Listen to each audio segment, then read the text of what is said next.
안녕하세요. 비타민C를 이제 복용하시는 분들이 점점 많아지는 것 같아서 제가 너무 기쁘게 생각하고 있어요. 예, 비타민C만 많이 먹어도 얼마나 많은 질병이 예방이 되는지, 이제 병원 신세를 길게 지는 사람들이 줄어들 것 같은 즐거운 예감이 들어서 제가 행복해하고 있습니다.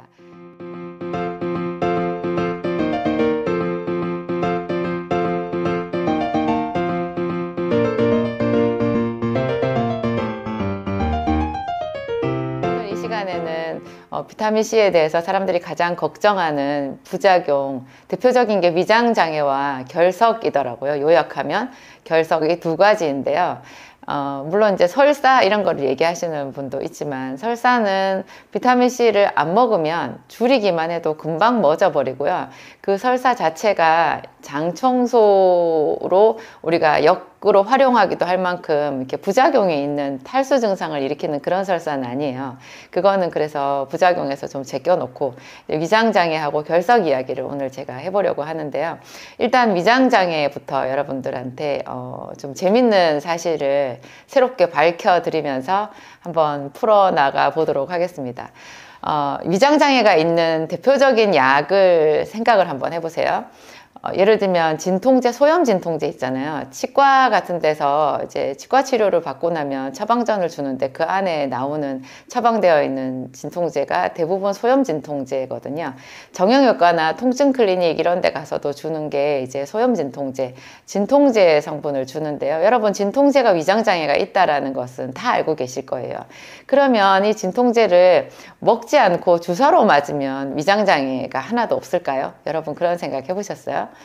위장장애라고 하는 것이요, 우리가 먹어서 그것이 위에 들어가서 위장장애를 만드는 부분도 있지만, 놀랍게도요, 온 혈액 중에 이렇게 혈액을 타고 전신을 흐르면서 2차적으로 만드는 위장장애가 더 커요. 그거 혹시 알고 계세요, 여러분? 예를 들면요, 그 소염 진통제를 이제 먹지를 않고 주사를 맞는 거예요. 그러면 1차적으로 위장벽에 닿지는 않으니까 처음에는 잘 못 느끼는데요. 그거를 한 며칠을 계속해서 이렇게 주사를 맞잖아요. 우리가 입원해가지고 입원 치료를 받거나 하면 진통제 주사를 한 번만 맞고 끝나지 않거든요. 계속해서 주사를 맞게 되는데, 그러면 생길 위장장애는 다 생겨요, 결국에는. 왜냐하면 이게 온몸에 혈액을 타고 흐르면서요, 이 위벽에 영향을 미쳐요. 우리가 위벽에 위산이 분비되거나 또 위벽을 위산으로부터 보호해주는 어떤 보호막을 치는 거나 이런 것들이 전부 신경작용이거든요. 이게 혈액을 타고 흐르면서 그런 신경작용을 다 일으키는 거예요. 그래서 위벽은 더 얇게 만들고 보호벽은 더 부실하게 만들면서 위산은 더 많이 나오게 만드는 그런 위장장애의 단계들이 있잖아요. 다 그대로 실행이 돼요. 그래서 소염 진통제를 주사로 계속 맞게 되면 위장병이 생긴다라는 거거든요. 근데 비타민C를 한번 예를 들어 볼게요. 비타민C, 물론 이제 먹지 않고 주사를 맞는 사람들이 있어요. 그 주사가요, 진통제 이런 것하고는 비교도 할 수 없을 만큼 고용량이에요. 하루에 한 2시간가량 이제 수액제로 맞는데, 2시간 수액을 맞는데 하여튼 그 들어가는 용량이요, 한 60g에서 80g 정도를 맞거든요. 60g이면 여러분 어떻게 되는 거예요? 1g이 1000ml니까 60g이면은 어떻게 되는 거예요? 10g이면은 10,000ml잖아요. 6만 ml, 뭐 8만 ml 이거를 한꺼번에 2시간 안에 피 속으로 이렇게 흘려 보내는 거예요. 그거 위장장애 하나도 없어요. 그게 만약에 비타민C가 어떤 위장장애를 일으킨다고 하면 이것은 혈액중을 이렇게 타고 돌면서 더 많은 위장장애를 일으켜야 맞거든요. 만약에 소염 진통제나 어떤 진통제 성분 그런 거를 그렇게 용량을 높여가지고 맞았다고 하면 다른 독작용도 있겠지만, 이 위장은 끝이 나는 거예요. 위장에 오는 그 부담이라는 거는 말을 할 수가 없는 건데요. 이게 60g이나 80g을 맞아도 위장병이 생기는 사람이 없다라는 것이 이 비타민C가 위장장애가 없다라는 증거가 되는 거예요. 그러니까 비타민C를 먹었을 때 위벽에 1차적으로 닿아서 생기는 그 위장 장애는요, 그냥 일반적으로 우리가 많이 먹어봐야 C를 한 번에 뭐 한 2000ml, 3000ml 정말 많이 드시는 분, 저는 한 열알까지 먹는 분 보았는데요. 여러분들이 열알을 먹을 거는 아니잖아요. 보통 2000ml나 3000ml 정도 먹는 선에서는요, 그것이 위벽에 닿아도 위벽을 상하게 하지 않는 거예요. 그렇지만 맨 처음에 비타민C를 먹을 때는 그 1000ml라는 것이 자연계에는 존재하지 않는 고용량의 농도거든요. 우리 위가 깜짝 놀라요. 그래서 이거를 먹을 때는 처음에 반드시 식후에 바로 복용하시고, 또 따뜻한 물을 마시는 거, 뭐 이런 방법을 쓰는 거예요. 그리고 천천히 늘리는 거예요.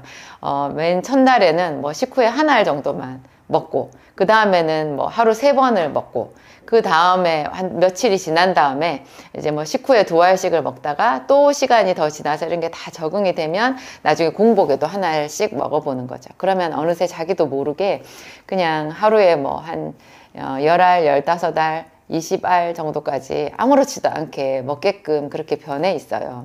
저에게 오시는 분들은 아주 심한 질환을 가지고 계신 분들이 많고요. 특히 생기산을 먹는 사람들은 몸이 많이 안 좋으신 분들이죠. 대부분 몸이 많이 안 좋다라고 하면 그들 중에서 위장이 튼튼한 사람이 얼마나 있겠어요. 대부분이 가장 안 좋은 부위가 또 위장이거든요. 이미 너무 많은 약을 먹었고 스트레스를 받았고 혈관이 망가져 있기 때문에 뭐 위는 다 뭐 말할 수 없이 안 좋아요. 음식을 제대로 못 먹는다. 근데 이런 사람들이 나중에 보면 비타민C 열알 아무렇지도 않게 그냥 먹고 계신데요. 그런 분들이 뭐 한 15알, 20알 늘리는 거, 그냥 20알까지 늘리는 거, 뭐 설사만 하지 않는다면 얼마든지 할 수 있다. 제가 오늘 이 얘기 드리고요. 두 번째, 이제 결석은 제가 얼마 전에 보니까 어떤 분이 저희 영상에 댓글로 아주 좋은 이야기를 달아 놓으셨던데, 그분의 말씀인즉 그래요. 비타민 C를 비타민 B하고 마그네슘 이런 거랑 같이 먹으면, 그러니까 같이라는 것이 항상 C를 먹을 때마다 B를 한 알씩 먹어라 이런 뜻이 아니라, 비타민 B는 하루에 한 알이나 많아야 2알을 먹잖아요. 그러면 우리 몸속에 그 비타민 B가 일정 농도 항상 있는 상태를 말해요. 그런 상태에서 이제 비타민 C를 고용량으로 계속 먹잖아요. 그러면 그게 이제 그런 거를 두고 같이 먹는다라고 얘기를 하는데요. 이렇게 되면 결석이 생기지 않는다라는 거예요. 그러니까 제가 저희 약국에서 비타민C 고용량을 아무리 써도 제가 비타민C 때문에 새삼스럽게 결석이 생긴 사람을 아직까지 한 번도 못 봤거든요. 그 못 본 이유를 그분이 그렇게 댓글로 남겨놓으셨더라고요. 저는 언제나 C만 단독으로 먹으면 비타민 B의 결핍이 일어나기 때문에 C를 먹을 때는 꼭 비타민 B100으로 하루에 한 알 내지 2알을 먹는 것을 권해왔거든요. 그리고 마그네슘도 부족하기 때문에 반드시 마그네슘도 하루에 한 알 정도는 섭취를 해주시는 게 좋다, 이렇게 얘기를 하잖아요. 그래서 결석 환자가 없었나? 그분의 이야기가 아주 제가 솔깃했었어요. 아, 그렇구나, 그런 생각이 들고요. 그리고 또 제가 다른 의사 선생님을 통해 가지고 알게 된 이야기, 그러니까 결석이 자주 생기는 사람들은 비타민 C 때문에 생기지는 않지만 그래도 이미 결석이 자꾸 생기는데 C를 새삼스럽게 먹으려면 이제 걱정이 되잖아요. 그런 분들은 아예 칼륨을 해외 직구로 사서 같이 복용하시라, 그 이야기를 했어요.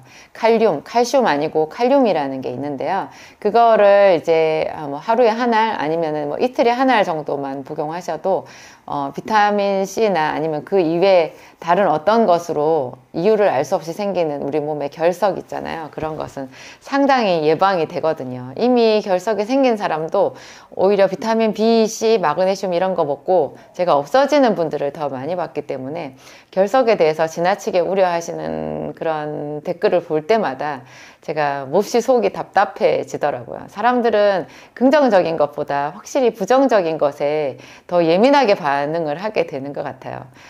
그래도 안 믿어지시면 할 수 없고요. 하여튼 이 비타민C가 주는 유익성 모든 사람들이 함께 누렸으면 좋겠습니다. 특히 이제 위가 나쁜 사람들 있잖아요. 비타민C가 위장장애를 일으키는 것이 아니라 오히려 천연 소화제, 위축성 위염, 위기능 저하, 예전에 그 용어로 치면 위하수증이라는 게 있거든요. 요즘에는 그런 용어 안 쓰는데 위하수증, 위가 이제 기운이 없어서 축 처져 있는 거예요. 그런 사람들은 음식을 잘 못 먹고 소화가 안 되고 항상 기운이 없고 그냥 체중도 미달이고 이런 사람이거든요. 그런 분들에게는 비타민C가 적당히 위 기능을 촉진시켜주는 그런 역할을 해줘서 아주 좋은 위장 치료제까지도 될 수 있다는 거, 그거 제가 오늘 강조해서 여러분들에게 말씀드립니다. 감사합니다.